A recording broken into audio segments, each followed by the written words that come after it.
sea que prácticamente lleva nada unas semanitas en el mercado. En cuanto a las novedades, pues como veis, hay bastantes. Por un lado, hemos hecho como 4 grandes bloques, lo que son las novedades funcionales, que aunque parecen muchas, muchas de ellas realmente son pequeñas mejoras en funcionalidades y asistentes, o sea que las vamos a ver rápido. Luego hay otro bloque muy importante también de novedades en el entorno web, en el cliente web, sobre todo centradas en lo que es el diseño y la personalización de la experiencia de usuario en el entorno web, que ha mejorado muchísimo respecto de la versión 2017, y también en la capacidad de la visualización previa y la impresión de informes que, bueno, pues tenían algunas cositas pendientes de mejorar en la versión 2017 y ahora pues la verdad es que ha quedado muy bien. También hay un bloque de mejoras importantes relativas a la integración con otras aplicaciones, como comentaba Clara, también con algún otro servicio cognitivo.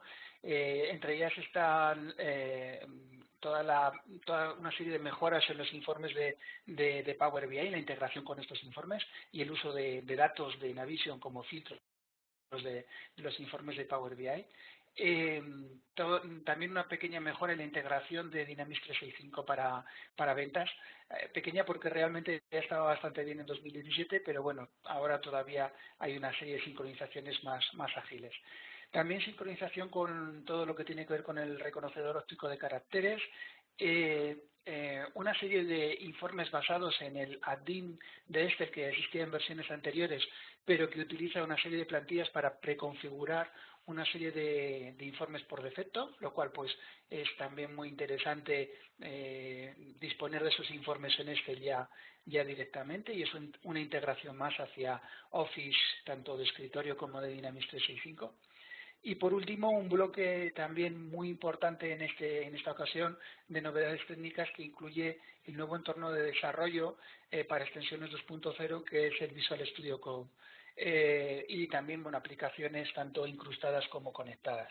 En esta sesión de hoy nos vamos a centrar sobre todo en las novedades funcionales y las novedades del cliente web, porque las novedades técnicas de integración y, digamos, técnicas puras, pues requeriría seguramente de otro webinar. No obstante, las vamos a nombrar y os voy a mostrar un poquito algunos pantallazos sobre ellas. Bueno, pues pasamos ya a lo que serían el repaso de las novedades funcionales de esta versión. Vamos a ver si me pasa a la siguiente. Ahora, la primera es un botón de configuración de todos los, digamos, de todas las opciones de configuración y extensiones en un mismo botón, en un mismo menú, donde vamos a disponer de todo, tanto las configuraciones asistidas que ya existían en versiones anteriores, a las que se le han añadido la configuración del IVA y la configuración de informes de consolidación, como de otra serie de configuraciones manuales clasificadas por área funcional. Además, desde esta misma pantalla también vamos a poder configurar todas las conexiones de servicio y todas las extensiones. Esto lo que nos va a facilitar sobre todo pues es que todos los trabajos de configuración los tenemos en el mismo menú. Además tenemos las opciones de completado o no completado en el estado de cada uno de los asistentes, y por lo tanto pues de una forma más ágil podemos ir realizando todas esas funciones de configuración. Vamos a verlo un poquito en la pantalla, a ver si puedo compartiros mi escritorio. Un segundito. Bueno, creo que estáis viendo mi escritorio y aquí tenemos el menú el Role Center de Dynamics NV 2018.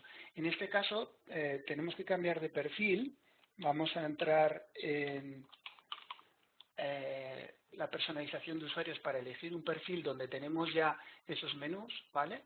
En este caso voy a cambiar mi perfil para ser un administrador empresarial, por ejemplo, que es uno de los 2 roles que tienen este menú, ¿vale? Y así veis también un poquito cómo cambia la aplicación en función de estos roles. Y a continuación voy a volver a entrar en el aplicativo, ¿vale?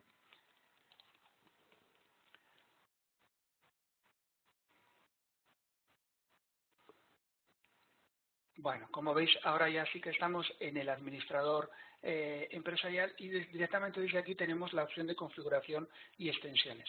Como veis, directamente tenemos todas las opciones de configuración asistida. Se han añadido estas dos que os comentaba, de configuración de IVA y configuración de informes de consolidación, pero además tenemos todo un menú de nuevas configuraciones manuales que nos permiten ir por cada una de las áreas funcionales ejecutando dichas configuraciones y teniendo un control sobre lo que estamos ejecutando. ¿Vale? Y lo mismo ocurre con las conexiones de servicio y con las extensiones que vayamos a utilizar, extensiones 2.0. Con lo cual, repito, todo en un mismo menú más accesible y más útil a la hora de realizar todas las labores de configuración. Vamos a pasar de nuevo al usuario donde estábamos y así continuamos la presentación ya con el rol normal de procesador de pedidos. Vale, pues ya lo tenemos. Entramos de nuevo al aplicativo. Esto veréis luego que en el cliente web ya no es necesario hacerlo, ¿eh? Se está mejorando muchísimo el cliente web y, por ejemplo, estas opciones de entrar y salir para refrescar el cambio de rol o el cambio de empresa, pues ya no es necesario realizarlo en el cliente web. Bueno, pasamos de nuevo a ver la presentación.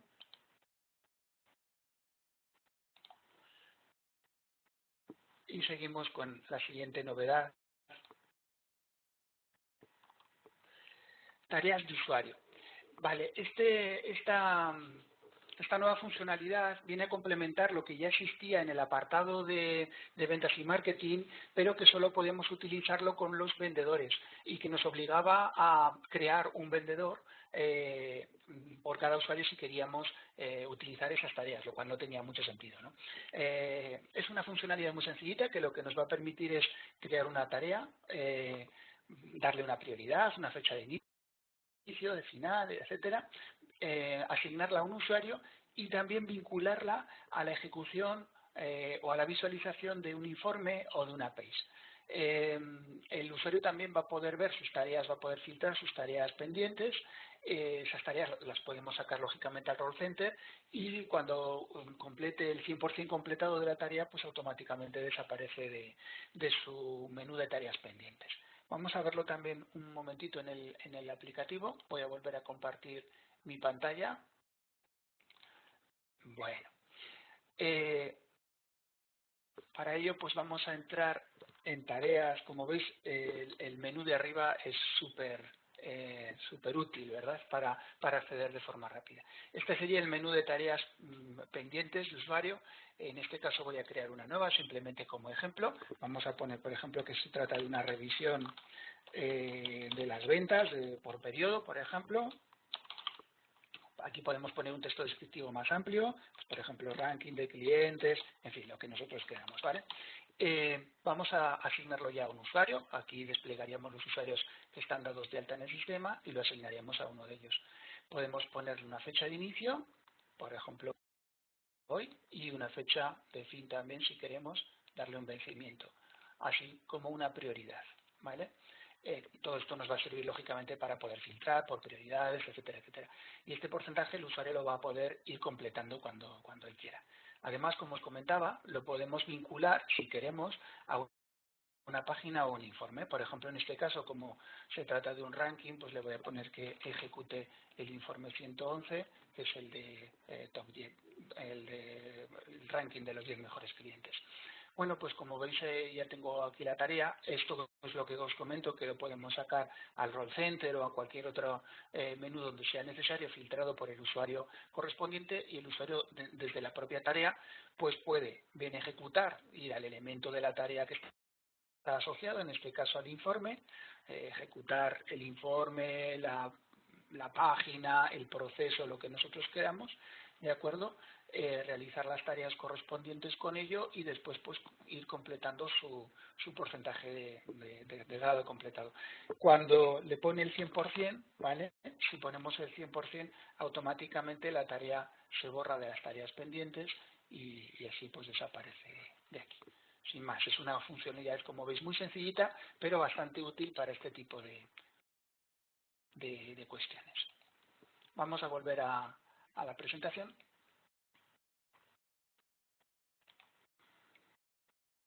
Vale, y continuamos con la siguiente novedad, que se trata de los registros de movimientos vinculados a empleados. Esto es muy interesante sobre todo para los registros de nómina, de pagos de nómina y demás. Como veis, en la ficha de cada empleado, en la ficha de personal, tenemos unos campos nuevos que son grupo contable de empleado, método de liquidación, código de sucursal de banco, la cuenta bancaria y el IBAN. Lógicamente para realizar los registros correspondientes a los pagos. Además de esto, en el diario general tenemos un nuevo tipo de movimiento que es empleado, ¿vale? Igual que los que teníamos antes, pues tenemos uno nuevo. Para este tipo de movimiento siempre tenemos que dejar el tipo de documento en blanco o de pago, ¿vale? Y luego en el diario de pagos pues podemos realizar los registros correspondientes y la liquidación de esos movimientos desde de empleado desde el propio diario de pagos. Además, existe una opción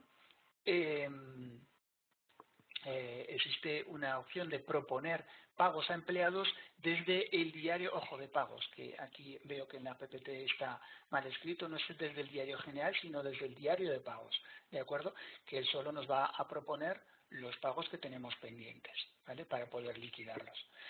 Como veis también todo el tema de campos obligatorios funciona muy bien con los asteriscos en rojo para identificar aquellos campos que son obligatorios en la funcionalidad. Otra funcionalidad importante son, una pequeña simplificación que hay de los procesos de compra. Cuando estamos haciendo un documento de venta, estamos haciendo un pedido de venta, no tenemos cantidad suficiente de un determinado producto que compramos, es decir, que su reposición no es por fabricación o montaje, sino que es una reposición por compra, y queremos directamente desde ahí realizar el pedido correspondiente de compra para tener cantidad suficiente para vender de lo que estoy vendiendo, del pedido de venta, ¿vale? Ese sería un poquito el contexto donde utilizaríamos esto, ¿vale? Nos permite tanto, como veis, generar un pedido de compra como la factura de compra directamente, que ya sabéis que también al registrarla pues realiza los movimientos correspondientes de almacén. Vamos a verlo en el aplicativo esto, ¿eh? Como veis, las que tienen un poquito más de importancia pues os las muestro en el aplicativo, y otras que son simplemente, pues las voy nombrando para no emplear tanto tiempo. Vamos, por ejemplo, en este caso a un pedido de venta. Vamos a generar un nuevo pedido. Y, bueno, pues por ejemplo, como veis en este caso ya me dice el número correspondiente, el que le toca por defecto, elijo el cliente y vamos a, como siempre, vamos a vender, ahora, vamos a vender un producto. Como veis, los campos obligatorios me van ayudando muchísimo, ¿vale? Vamos a ponerle 2 unidades. Como veis, ya sale aquí un emergente. En esta versión salen los emergentes aquí, en resumido, diciéndome que no tengo unidades suficientes. Y si muestro los detalles, me sale ya en el almacén en el que estoy lo que necesitaría, que son 2 unidades, y que tengo además en almacén, tengo 32 más que puedo navegar a ver dónde están exactamente, ¿vale? En ubicaciones sin especificar, pero que no están en el almacén de las cuales yo estoy tirando. Imaginemos que yo quiero reponer y quiero hacerlo mediante un pedido de compra. Entonces puedo cerrar este mensaje y directamente desde acciones puedo crear el documento de compra, en este caso un pedido de compra, ¿vale? Él automáticamente detecta las líneas que están con déficit de existencias y me las propone aquí. Si tiene ya proveedor por defecto, él me va a indicar ya el proveedor por defecto. En este caso, como no lo tengo informado, pues se lo puedo informar en este momento, puedo seleccionarle el proveedor que quiero que me sirva esas bicicletas. Pero si ya estuviera en la ficha de cliente, en la ficha de producto, ya saldría.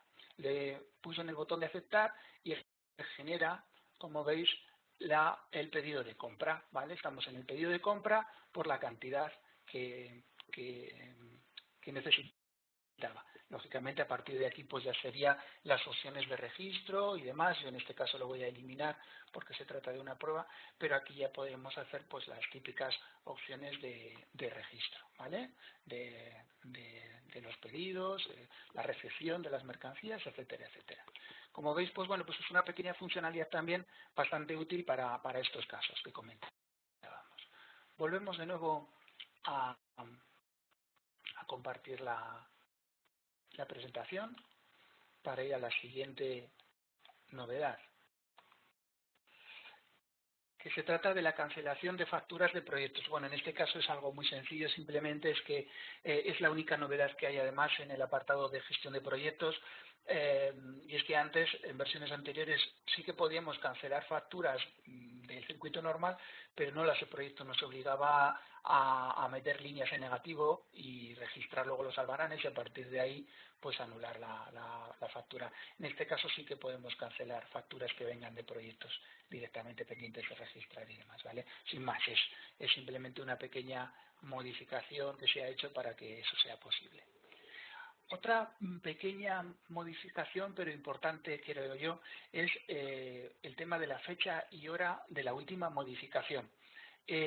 Como sabéis, nosotros tenemos ya un log de cambios donde podemos establecer activar que ante la modificación, inserción, borrado o creación de un campo nuevo, de una tabla, de la tabla que sea, pues que el sistema guarde automáticamente el usuario, la fecha y la hora. Eso es lo que denominamos el log de cambios. Y eso se hace pues para las tablas que nosotros queremos controlar de forma predeterminada, pues podemos establecer esa configuración, ¿de acuerdo? Pero al margen de eso, el sistema, aunque no tengamos activado el log de cambios, ya en la versión de 2007 había 42 tablas en las que ya se guardaba la fecha de la última modificación. Y ahora, en 2018, se han incorporado hasta 60 tablas y no solo guarda la fecha, sino también la hora.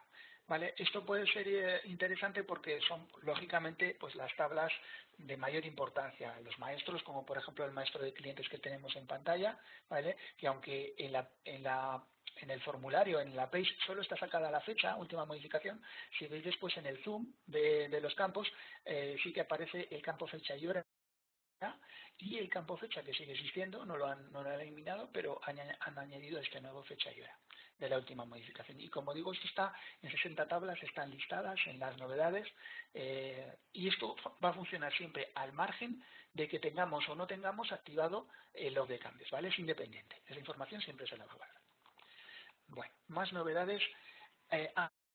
Esto también es interesante porque afecta al rendimiento sobre todo. Es el cambio de cuando nosotros cambiamos una dimensión global, el proceso se ha mejorado. El proceso de cambio, que tiene que recorrer todos los movimientos, pues para donde ponía dimensión A, pues tiene que poner dimensión B, pues se ha cambiado y lo hace por tabla, pero de forma paralela a la ejecución y sin bloquear la tabla. Con lo cual nosotros podemos seguir trabajando lógicamente con la salvedad de que no vamos a poder trabajar sobre el registro que en ese momento se está modificando, pero se puede modificar sin ningún tipo de problema. Además de esto, si se produce cualquier error, el proceso continuará desde el punto donde lo dejó, es decir, no empieza desde cero como ocurría en esta versión. Con lo cual, ya digo, esto es una mejora sobre todo de carácter de rendimiento. Vamos a continuar. Otra cosa también interesante son los filtros de dimensiones en campos calculados. Los filtros hasta ahora podíamos nosotros realizar diferentes filtros por el grupo contable, los que tenemos aquí en pantalla, por la empresa, por la fecha, por presupuesto, por programa, pero a partir de esta versión tenemos también la posibilidad de incorporar este nuevo filtro, que es ID de grupo de dimensiones, con el que nosotros vamos a poder filtrar campos calculados como el importe debe, importe haber, saldo periodo, todo este tipo de campos calculados por cualquiera de las dimensiones que nosotros tengamos predefinidas en el sistema, de las 8, digamos, de acceso directo o incluso más. Este mismo filtro lo podemos encontrar también a la hora de obtener informes, con lo cual, pues, de alguna manera se le está dando más funcionalidad al resto de dimensiones para equipararlas un poquito con lo que sería la funcionalidad disponible para las dimensiones básicas, la dimensión 1 y 2.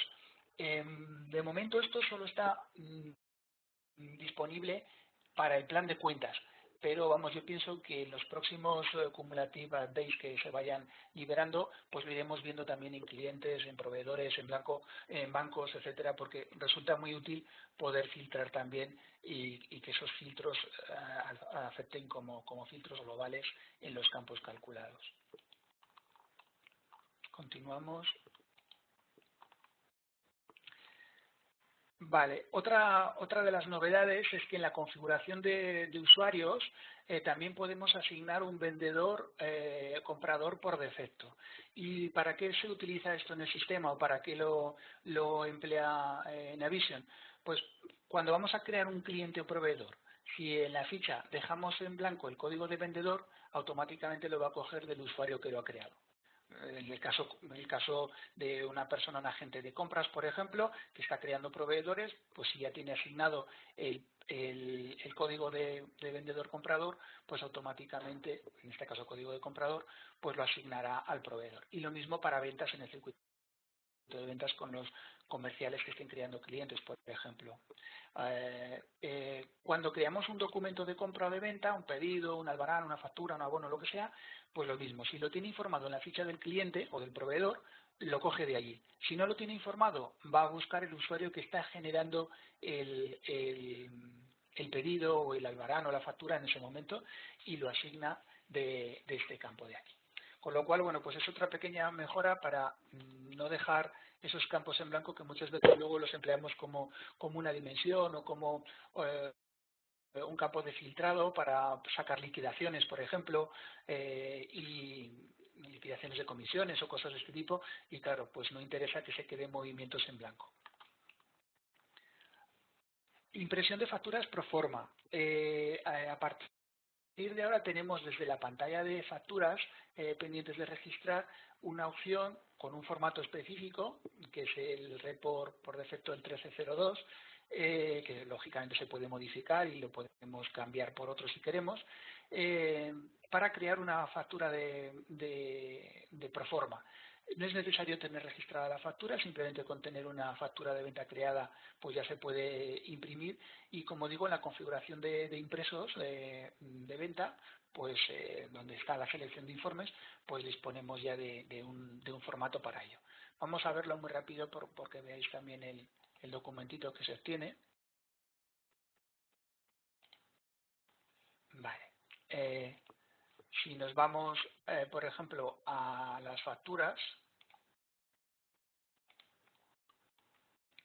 bueno, tengo ya aquí una abierta que me puede servir como ejemplo. Queremos simplemente imprimir la factura desde aquí, imprimir la proforma, pues tenemos ya esta opción que me permite tener la vista previa y este es el informe que os digo que sale por defecto. Por supuesto se puede modificar y demás, ¿vale? Con lo cual pues ya no hace falta realizar informes específicos para realizar la factura proforma, salvo adaptar este al formato que sea necesario, sin más, ¿vale? Vamos a volver otra vez a la pantalla de la aplicación, de la presentación quiero decir. Vale, y continuamos. Ampliación de campos de tipo code.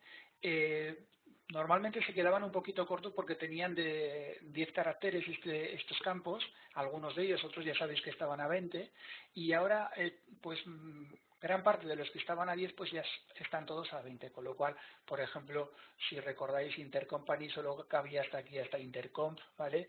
Pues ahora ya cabe entero y aún sobran caracteres, están todos a 20 caracteres, ¿vale? Se ha hecho la modificación en grupos contables de clientes, proveedores, productos, activos fijos, bancos, códigos de número de serie, códigos de IVA y algunos otros más de configuración. Casi todas las tablitas auxiliares ahora ya tienen 20 en vez de 10. ¿Vale? Bueno, pues eso también una ventaja a la hora de que sean más intuitivos, que se puedan leer mejor, etcétera, etcétera. Esta es muy importante porque también nos va a solucionar, creo yo, bastantes errores en las configuraciones de los grupos contables. Ya sabéis que los grupos contables hay que establecer los cruces de las cuentas y en esos casos en los que hay que establecer pues la cuenta de clientes para determinado cruce, para determinado grupo, la cuenta de proveedores, la cuenta de ventas, la de compras, etcétera, etcétera, pues puede llegar a ser lioso que cada vez que seleccionamos la cuenta nos salga todo el plan contable para poder seleccionarla. Lo que hace en este caso es filtrar ya de forma predeterminada por los campos categoría de cuenta y subcategoría de cuenta que ya existían en versiones anteriores en la ficha de cuenta, pero que en este caso cuando yo voy a configurar las cuentas contables de los grupos contables de clientes, proveedores, bancos, activos, etcétera, etcétera, él por defecto en la selección de cuentas ya me hace el filtro de las que voy a necesitar o de las que supuestamente voy a necesitar. Por supuesto, yo puedo liberar el filtro y elegir otra cuenta, pero esto nos ayuda enormemente a seleccionar la cuenta desde una lista más filtrada, con menos registros y por lo tanto con menos posibilidades de error. Vale, vamos a continuar con la siguiente.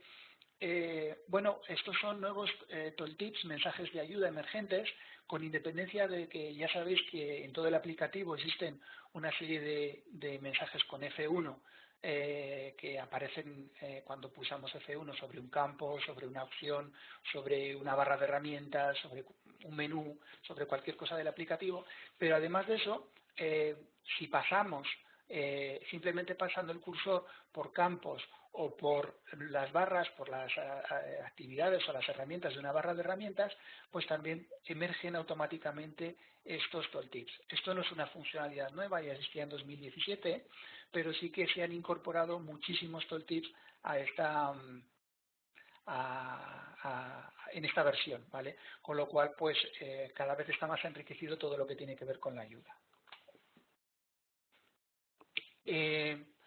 Bueno, esta funcionalidad no deja de ser curiosa, es simplemente el nombre de empresa para mostrar. Es un nuevo campo que con independencia del nombre que le hemos dado a las empresas en nuestra base de datos, pues le podemos poner otro nombre. Y este es el que utiliza, por así decirlo, como nombre fiscal.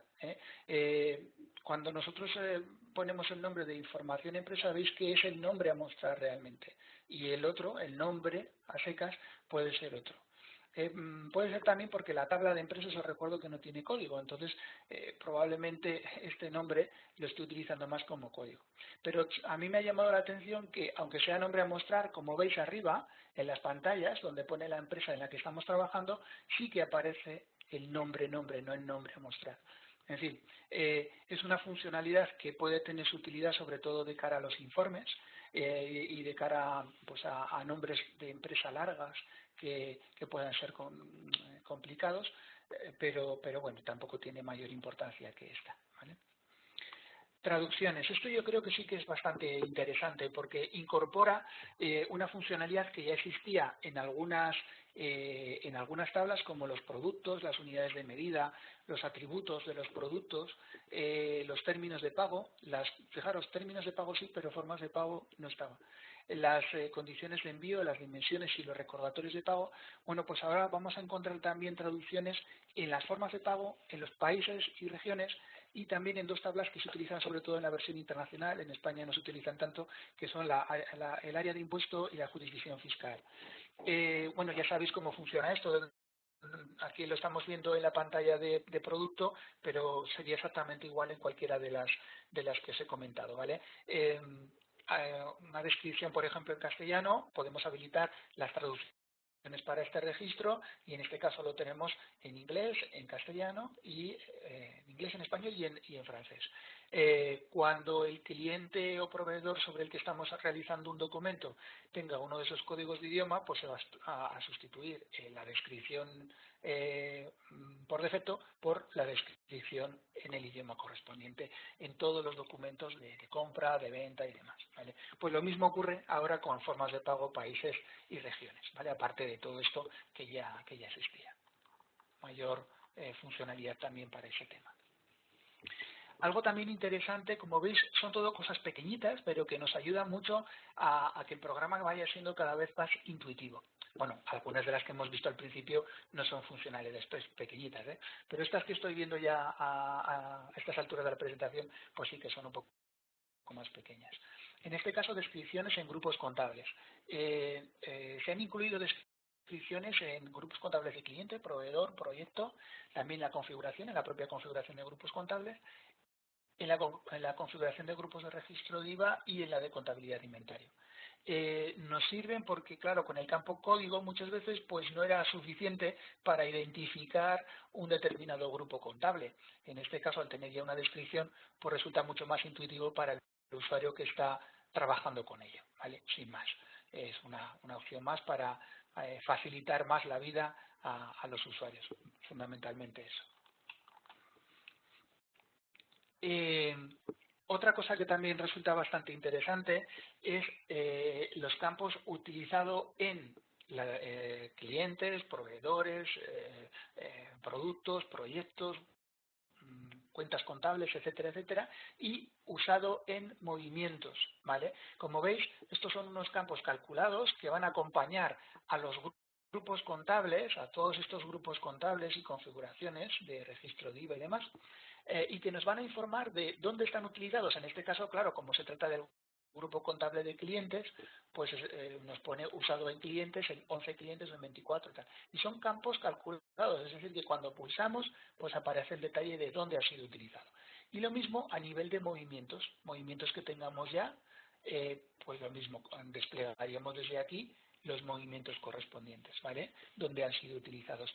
Bueno, pues también una navegación adicional que incluimos para acceder a información relacionada a través de los grupos contables, de los grupos de registro de IVA y demás.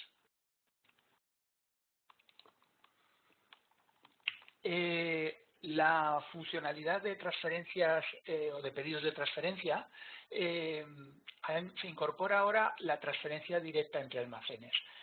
Como sabéis, en la funcionalidad estándar, el sistema nos obliga a introducir un almacén de origen, un almacén de tránsito o almacén logístico y un almacén de destino.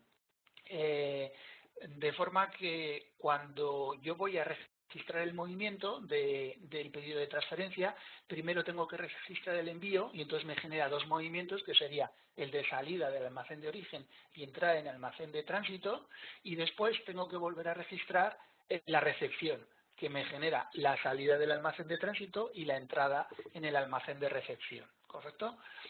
Bueno, pues ahora se puede marcar transferencia directa.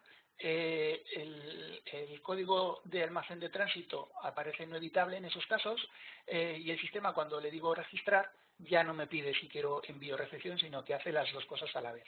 Pero él internamente sigue haciendo los 4 movimientos. Lo único que nos ahorramos es el tener que hacerlo en 2 veces. Lo hacemos solo en una, con una transferencia directa, pero él va a generar 4 movimientos con el almacén con la entrada y la salida del almacén de tránsito en blanco, ¿vale? Es simplemente una cuestión de operativa, de que sea una operativa más ágil y sin necesidad de hacer 2 pasos para una misma acción, ¿vale? Que tampoco tenía mucho sentido.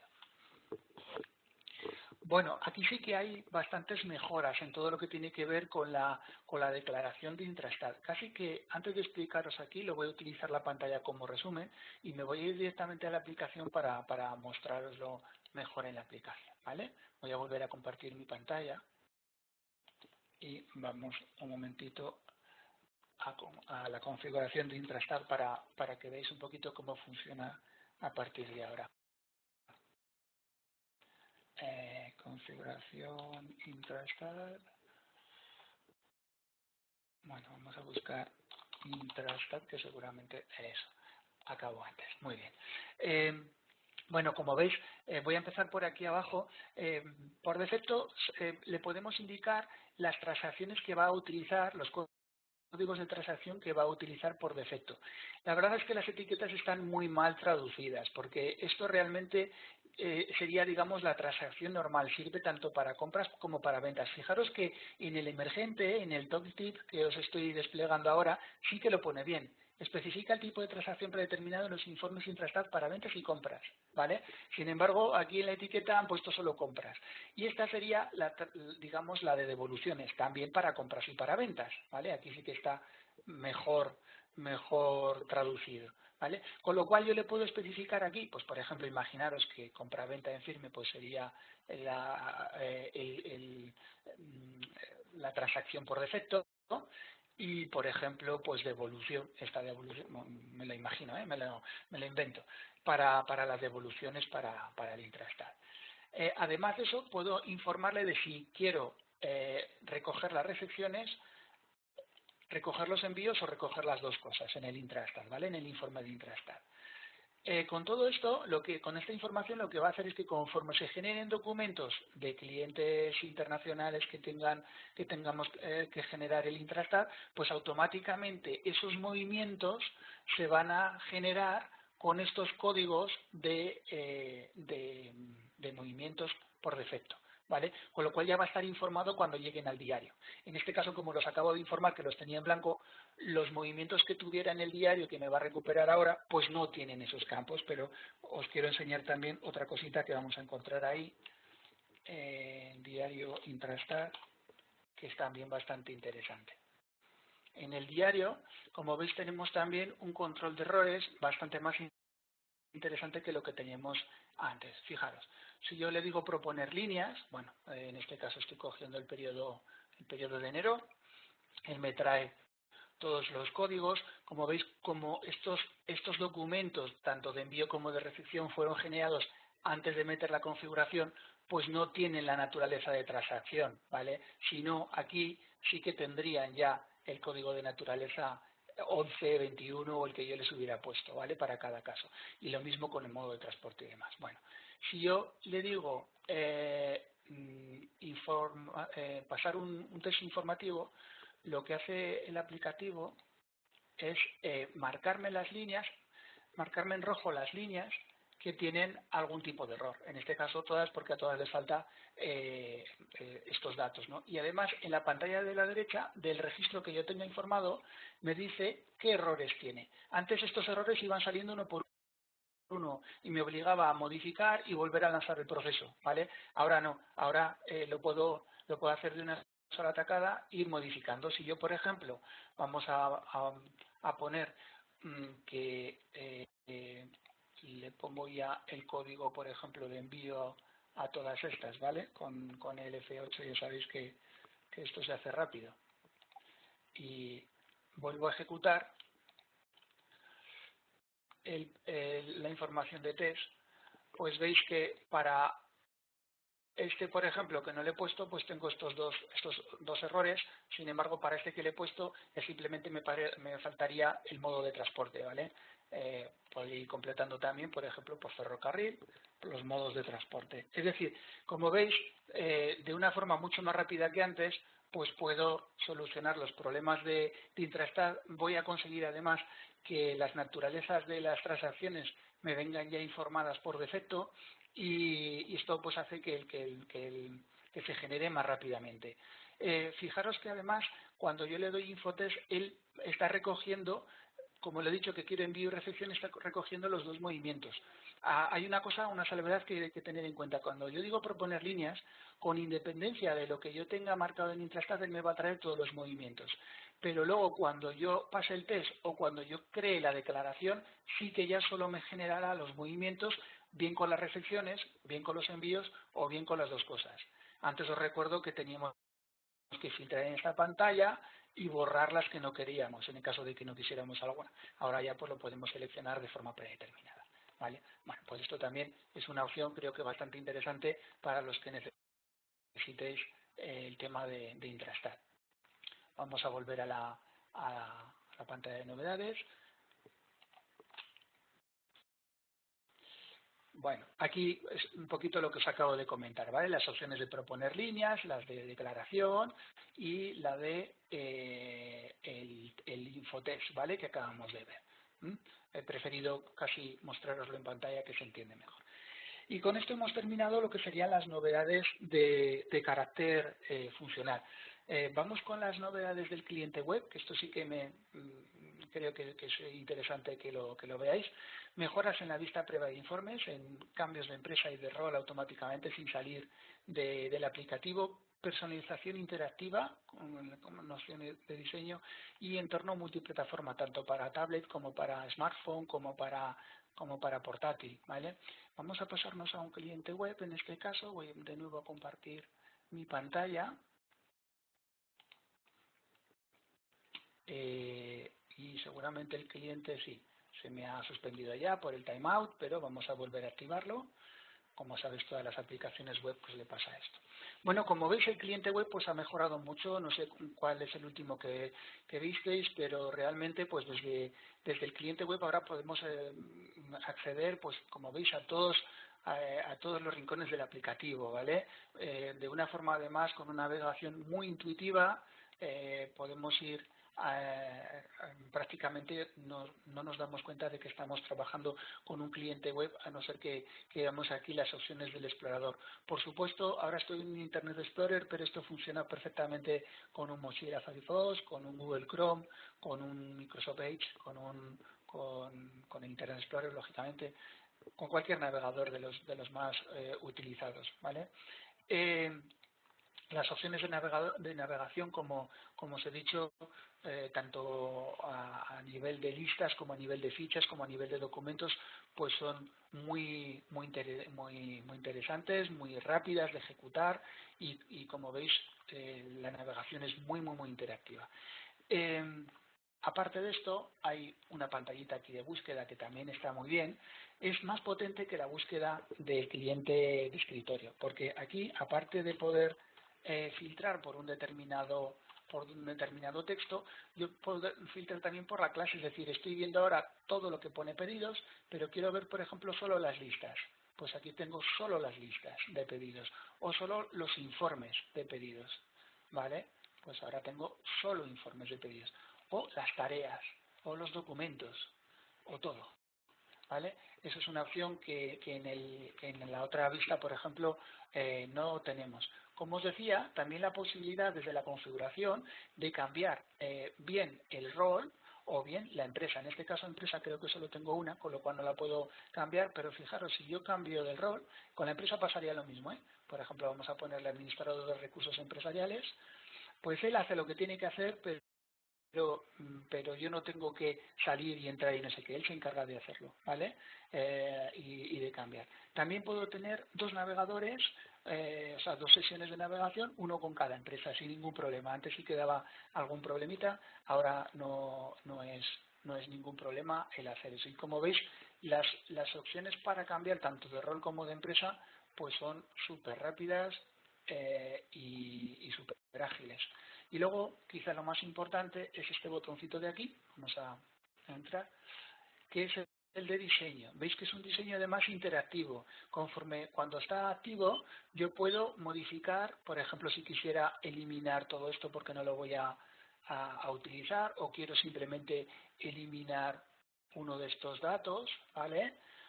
O un grupo, o una en concreto, o simplemente cambiar una de lado, por ejemplo, poner esta de pedidos retrasados aquí, ¿vale? Voy a desbloquear la página para que me permita hacerlo, ¿vale? Ahí, ¿vale?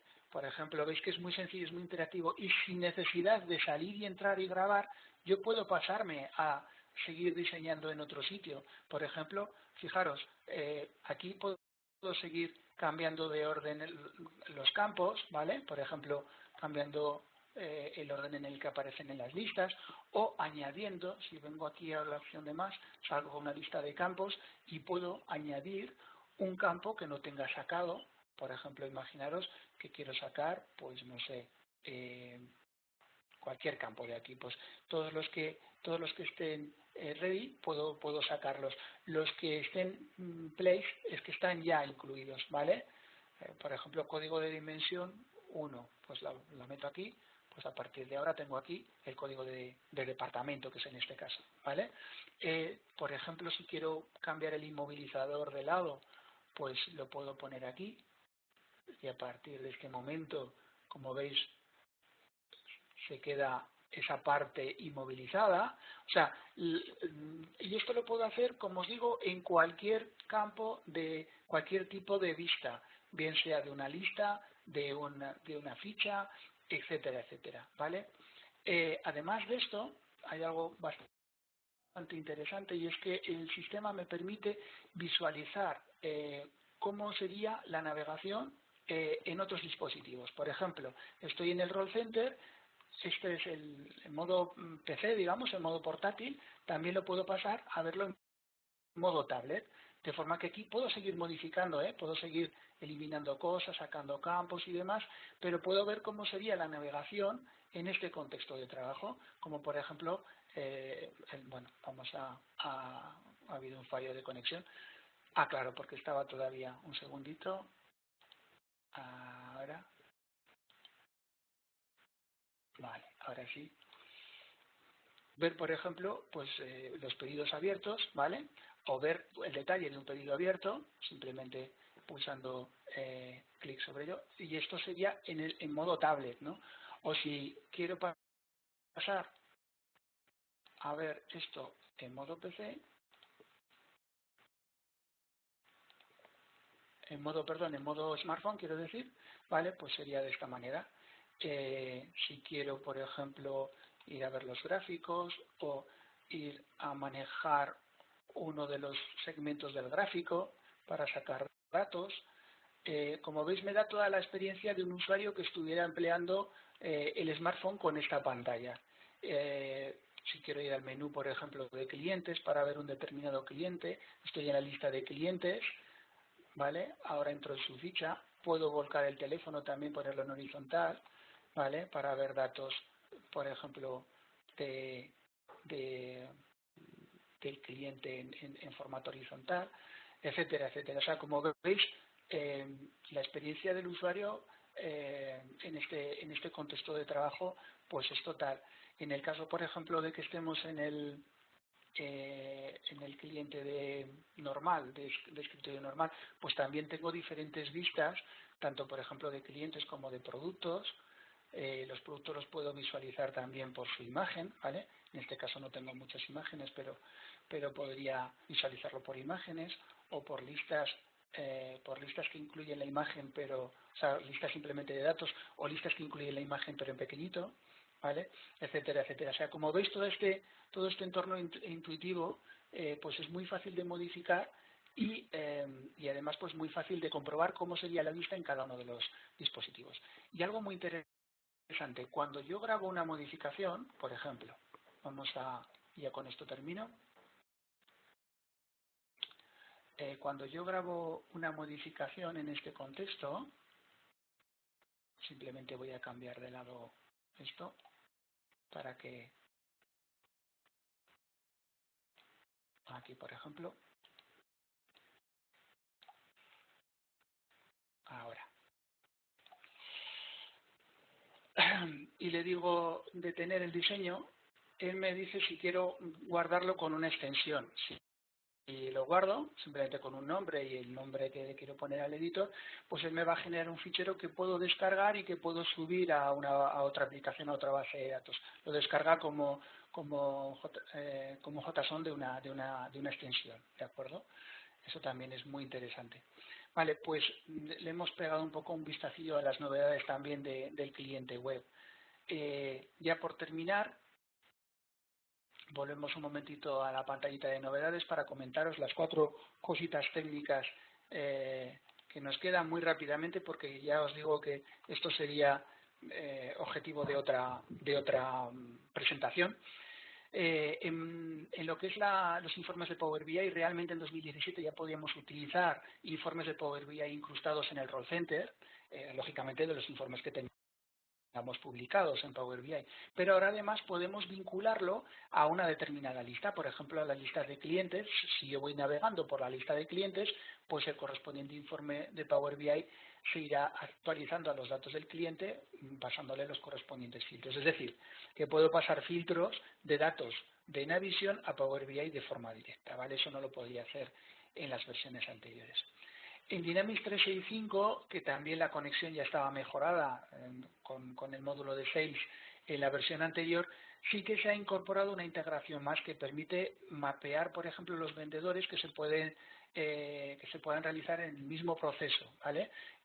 Con lo cual, pues estoy también optimizando todo lo que tiene que ver con la sincronización de registros entre una aplicación y otra, ¿vale? Ya digo, estas cosas habría que verlas un poquito más en detalle, pero bueno.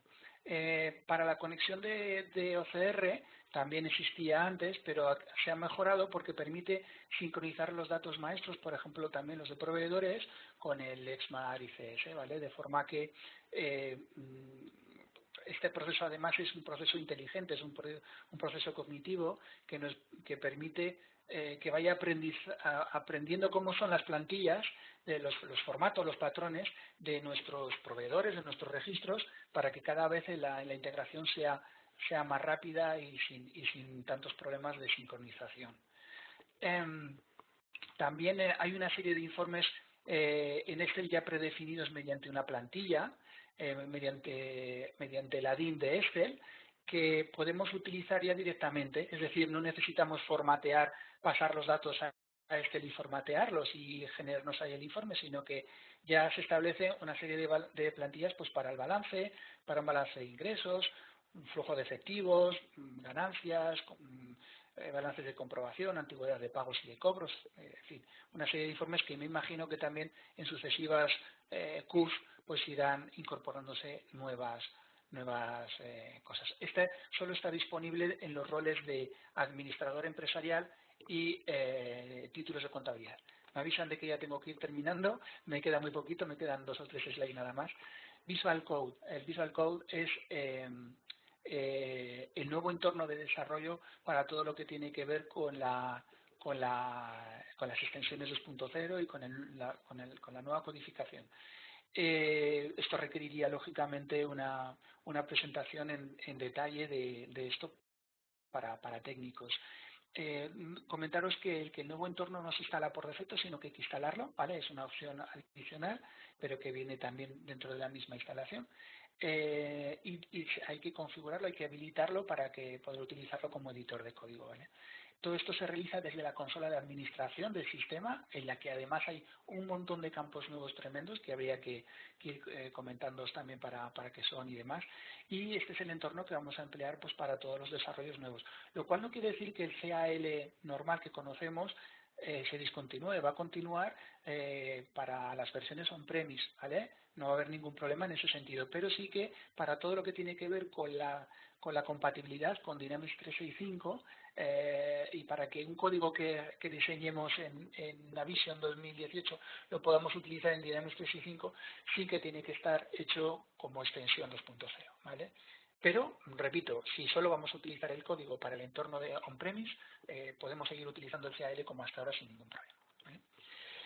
Bueno, ya simplemente para terminar, pues el avance de todo esto, ¿no? El roadmap, pues ahora estamos aquí, estamos ya pues con la Dynamics 2018 lanzada. En paralelo hay otro producto, como sabéis, Dynamics 365 for Finances and Operations, que ya ha sido lanzado en algunas localizaciones, no así en la localización española, que todavía no ha llegado, y bueno, y en casi ningún sitio de Europa, más que en un par, creo. El resto de Dynamics 365 sí que está disponible, por supuesto, Sales, Field Services, Project Service Automation, etcétera, todos los módulos, digamos, del antiguo CRM están disponibles. Para primavera, más o menos, se va a tener ya la nueva versión de Dynamics 365 y en paralelo saldrá un release, el release 2, para Dynamics NV 2018, ¿vale? digamos que son dos entornos, uno para cloud y otro para trabajo en local, on-premise, ¿vale? Se va a llamar Tenerife, Dynamics 365 a partir de ese momento, y a partir de en la siguiente versión ya que salga, pues ya se convergerán todo en la misma plataforma Dynamics 365, pero seguirá habiendo una opción on-premise, ¿vale? Para aquellos clientes que sigáis queriendo trabajar en modo on-premise, no hay ningún problema de discontinuidad, se va a poder seguir trabajando con el aplicativo en on-premise, aunque va a ser lo mismo que tengamos en cloud. Las dos aplicaciones se van a llamar igual, Dynamics 365 Tenerife. Bueno, pues esto unido a lo que tenemos alrededor de la plataforma, porque Dynamics 365 no es más que una parte de toda esta plataforma enorme que nos dan otras aplicaciones y, por supuesto, Azure, no solo como aprovisionamiento de espacio para los servidores, sino también pues todo lo que tiene que ver con el Internet de las cosas, con Cortana Intelligence, con el Big Data, etcétera, etcétera, que también tenemos disponible gracias a Azure, pues hace que el entorno pues sea inmejorable para el trabajo de gestión de cualquier tipo de empresa y de cualquier tipo de necesidad. Y sin más, nada más, ya sé que ha sido una presentación un poquito más larga de lo habitual, pero creo que lo requería el contenido. Muchas gracias por vuestra atención y, por supuesto, quedo a la espera de cualquier duda que podáis trasladarme. Hola, ¿me confirmáis, por favor, que se me oye? Hola, sí. Perfecto, gracias Eduardo. Bueno, comentarles que en las próximas horas recibirán la grabación de la sesión. Antes de pasar a las preguntas, tenemos dos preguntas muy, bueno, que te ruego que no seas que no te extiendas demasiado, Eduardo, porque, bueno, el resto, tenemos muchas preguntas, yo he elegido dos, las responderemos después las responderé yo a través de correo electrónico, pero mira, en parte has comentado justo al final, Luis indica que está pensando en migrar a esta versión y que se está planteando migrar a Azure y, o sea, llevar a la nube la instalación. ¿Qué ventajas podría tener en este caso, pregunta acerca de las ventajas que puede tener? Sí, bueno, normalmente si tenemos una versión antigua de nuestro ERP, pues el migrar a la nube puede implicar también el tener que renovar las infraestructuras propias y eso pues lleva un coste ya no solo de adquisición, sino también de mantenimiento, ¿no? De todas las infraestructuras, energéticos, aires acondicionados, servicios de copias de seguridad, etcétera, etcétera. Todo esto está incluido dentro de los paquetes de Azure. Además, dentro de Azure, del aprovisionamiento, nosotros vamos a pagar exclusivamente por aquello que necesitemos y siempre vamos a tener actualizados todo el software de aplicación, de utilidad, es decir, el sistema operativo, las herramientas de middleware, lo que necesitemos que esté en nuestros servidores, lo vamos a tener actualizado con los programas de Azure. Eso es una ventaja innegable, ¿no? Pero Azure también incorpora otras cosas que son importantes no solo en el aprovisionamiento, sino en la integración, como os he comentado, con el Internet de las cosas, con Cortana Intelligence para temas de Big Data y demás, que serían ya muy largo de explicar. Pero básicamente, ya digo, sí que implica esas mejoras que se Vale, comentan. mira, vamos a hacer una última cuestión que yo creo que también, por aclararla, creo que es importante. Mira, Pedro pregunta, comenta que está en una versión Navision o NAV 2009 y en el roadmap que has planteado indica que no sabe si migrar a 2018 o esperar a Dynamics 365, que como has comentado va a salir, no está aún localizada en España, pero el lanzamiento está previsto a partir de primavera. ¿Qué le respondemos? Pues, a ver, estando en una versión 2009, probablemente carácter, no lo sé, no sé si Pedro lo ha dicho, ¿no? Pero aunque fuera una de orientada a roles, daría igual. Es una versión ya bastante antigua. El salto sería bastante importante. Si fuera una 2017, yo te diría, bueno, pues quieto, aguanta con la 2017 porque la acabas de implementar y esperamos a que salga Tenerife o a que salga por lo menos el Release 2 de 2018, ¿vale? Pero en este caso yo te diría, no, aprovecha para actualizar porque vamos a tener ya toda la plataforma preparada para dar ese salto. Entiendo que si estás pensando en Dynamics 365 es a lo mejor porque quieres ya, pues eso, dar un salto también a aprovisionamiento y a todas estas cosas. Repito, para clientes más allá de la 2016, o sea, 2015, 2013, 2009, que sería el caso de Pedro, me parece, ¿no? que nos comenta, pues yo diría que sí, que adelante con 2018. Vale, perfecto. Bueno, pues muchas gracias a todos por su asistencia. También les agradecemos que cumplimenten la encuesta que la tienen en sus pantallas desde hace un par de minutos y espero volver a verles en otras ocasiones en cualquiera de los webinars que estamos realizando casi semanalmente. Pues muchas gracias. Un saludo. Gracias. Hasta luego. Un saludo. Adiós.